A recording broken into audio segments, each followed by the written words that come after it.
My own notes from the underground, defying anxiety, anger, and depression. Today is the 7th of December, 2020. So today is Monday, and I got up very late, around 8:30 a.m., 4 hours later than I had planned. Yesterday, in spite of myself, I got to church on time. The day went well, except at night, I did not go to bed until 1:30 a.m. Better than most nights when it has been around 3 or 4 a.m. Stressing. I had a nightmare about a political figure on the left. I don't want to talk about it right now. I think I could parlay it into some type of political art. It had to do with what is the concept of family that the left is trying to perpetrate onto us. Something alien and not from God. Okay, it was Obama. And he kept turning into a woman and then a man and then into a black man or woman and then a white man or woman and not answering my questions. I've been having interesting dreams lately. The other day there was a dream about the choir director. She's a very good human being and she pushes me. Even when I feel as though I'm unable. Singing is so emotional for me. She makes me sing past the panics and in public and before God. It's amazing I'm able to. A blessing. I must count my blessings. All my life, people have been trying to convince me that I do not have anything to give. And if I did, who would want it? And what I have is not good enough. Perhaps God gave me something, and perhaps He is the one to receive it. But not only for Him, because He wants me to share it. He wants me to share it too. That's just like God, to demand such things. I'm learning that He somehow makes us limp through the brokenness to get through the wholeness. But the panics, this blessing is dragging me through the brokenness of my panics. Listening to her, obeying my choir director, is confronting a broken person from my past. And I can't use the past as an excuse. The promise I'm making today, to every day do something with the art and the music, and to dress up for work, at home work, in a very casual way. I bought some mascara and some eyeliner a while ago. And bear with me here.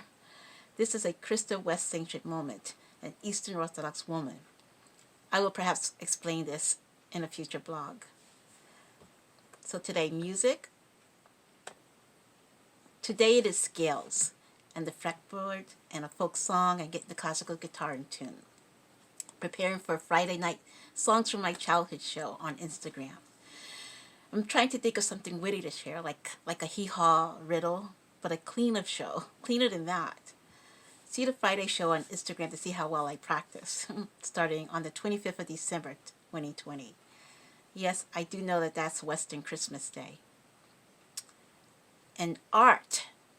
Today I will begin the repainting in acrylic of my American Spirit painting. My friend said I made the head too big, so I wanted to correct that, starting all over from scratch.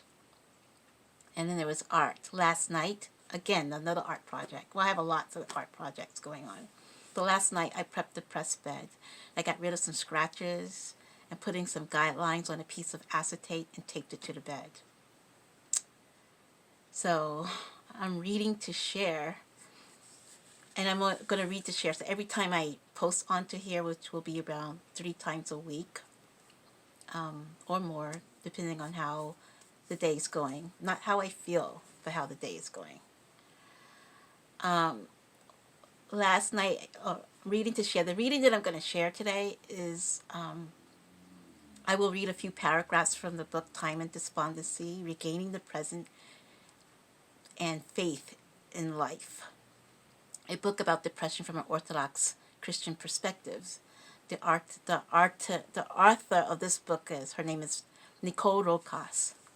You can also find her book on Ancient Faith Radio or Amazon. So what I'm going to read is what I read today, because I am reading this book during the fast to try and confront this and continue to heal from depression, which is what everything's about, my art and everything.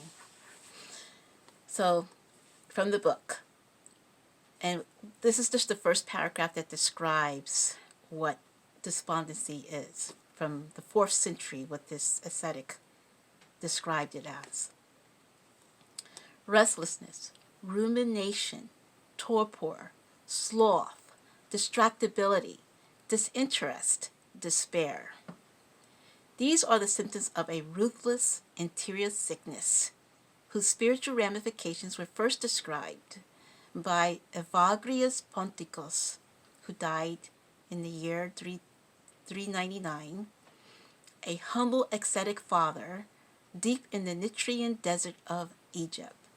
Evagrius, I said his name wrong. Evagrius observed that some monks were unable to endure solitude, not to mention prayer, labor, or other quotidian task for any duration. He would find them outside their cells, visiting others, or staring listlessly at the sun. They disdained their surroundings and any task placed before them. As Evagrius monitored these monks, he came to realize they suffered from a crippling inward condition that gradually drained all vitality from their lives. In their that's pronounced ennui, monks sought to escape through excessive sleep, socializing, or aimless reading. Yet even these pastimes quickly lost their appeal, pushing the monks further into their desperate, anxious idleness. So again, you can find this book on Ancient Faith Radio or Amazon, and the woman who wrote the book, her name is Nicole Rojas.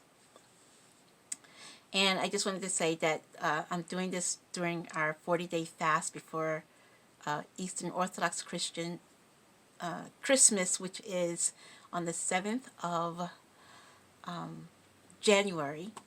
And we fast 40 days before that. It's a real fast, just like the Paschal fast. And though it's easier, you can eat fish during this fast. And I feel like I had a lot of progress since I've been an Orthodox Christian with depression, but I'm also trying to, continue with that progress. And each time it's like there's something you have to overcome. And for me, it's all of it all at the same time, but at different intensities of it. So this ends my notes for today. May God grant you all a fruitful day in the Lord.